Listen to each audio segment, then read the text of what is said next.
How to remove background noise in Premiere Pro. Hello everyone, are you tired of dealing with background noise ruining your audio recordings? Well, worry no more. Today we're going to show you how to remove background noise in Premiere Pro. Let's get started. Start by importing your audio clip into your Premiere Pro project. Drag and drop the audio file into the timeline to begin working with it. Next, go to the Effects panel and search for Noise Reduction or Denoise. Drag the effect into your audio clip in the timeline. With the audio clip selected, navigate to the Effect Controls panel. Here, you'll find the settings for the noise reduction effect. Adjust the settings such as reduction strength, sensitivity, and frequency to achieve the desired level of noise reduction.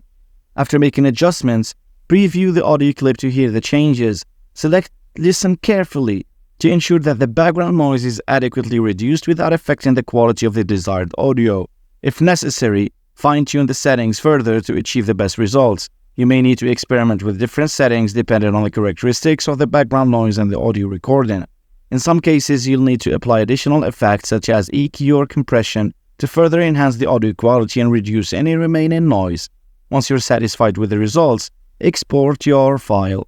Removing background noise in Premiere Pro is a powerful tool that can significantly improve the quality of your audio recordings. With just a few steps, you can effectively clean up your audio and create professional sounding projects. If you found this tutorial helpful, don't forget to like and subscribe for more tips and tricks. Thanks for watching.